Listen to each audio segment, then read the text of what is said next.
मैं और अमित शादी के बाद एक खुशहाल जिंदगी जी रहे थे।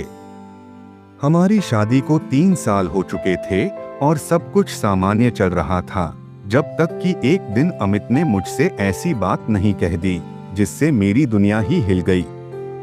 उस रात मैं हमेशा की तरह डिनर के बाद कमरे में गई तो देखा कि अमित का चेहरा गंभीर था। मैंने पूछा, क्या हुआ? सब ठीक तो है? वह थोड़ी देर चुप रहा, फिर बोला, नेहा, मैं चाहता हूँ कि तुम मेरे छोटे भाई समीर के साथ कुछ समय बिताओ। मैं एकदम से सन्न रह गई। क्या मतलब? मैंने हकलाते हुए पूछा। अमित ने मेरी आंखों में देखकर कहा, समीर बहुत अकेला महसूस कर रहा है। वह भी तुम्हारे जैसा ही साथी चाहता है और मैं चाहता हूँ कि तुम उसकी मदद करो। मेरी आंखों में आंसू आ गए। ये तुम क्या कह रहे हो अमित? मैं तुम्हारी पत्नी हूँ। वह शांत था, जैसे उसने कुछ गलत कहा ही न हो।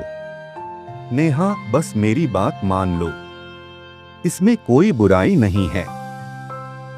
समीर मेरा भाई है और वह तुम्हारी भी जिम्मेदारी है। मैंने मना कर दिया, लेकिन अमित का रवैया बदलने लगा। वह मुझसे कटीकटी बातें करने लगा, बात बात पर गुस्सा करने लगा। कुछ दिनों बाद उसने मुझे धमकाना शुरू कर दिया। अगर तुम मेरी बात नहीं मानोगी तो इसके अंजाम भुगतने के लिए तैयार रहो, उसने सख्त आवाज में कहा। मैं घबरा गई थी। मेरे पास कोई सहारा नहीं था।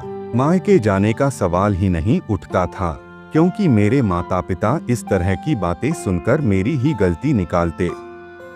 मैंने अपनी सहेली रीना से बात करने की कोशिश की, लेकिन वह भी मुझे समझाने लगी कि परिवार में रहना है तो पति की बात माननी पड़ेगी। एक रात जब अमित ने मुझे जबरदस्ती समीर के कमरे में भेजने की कोशिश की तो मैंने हिम्मत जुटाई। मैं रोई, गिड़गिड़ाई, पर अमित को फर्क नहीं पड़ा। मैंने खुद को समेटा और चुपचाप कमरे से निकल गई। लेकिन उस रात मैं सो नहीं पाई। सुबह होते ही मैंने फैसला किया कि अब और नहीं।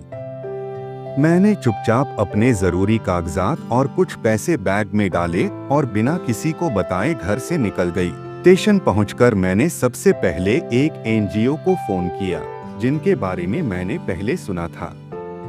उन्होंने मेरी मदद की, मुझे कानूनी सलाह दी और एक सुरक्षित जगह पहुंचाया। कुछ दिनों बाद मैंने अमित के खिलाफ केस दर्ज करवा दिया। समाज ने मुझे दोषी ठहराया, लेकिन मैंने किसी की परवाह नहीं की। मुझे पता था कि मैंने जो किया वह सही था। कुछ महीनों बाद अदालत का फैसला आया, अमित को सजा हुई और मैं आजाद हो गई। आज मैं अपने पैरों पर खड़ी हूँ, आत्मनिर्भर हूँ। मैंने सीखा कि कोई भी रिश्ता, चाहे वह पति पत्नी का ही क्यों न हो, इज्जत और बराबरी पर आधारित होना चाहिए। जब मेरा जीवन साथी ही मेरी इज्जत का दुश्मन बन गया, तब मैंने अपनी इज्जत खुद बचाई।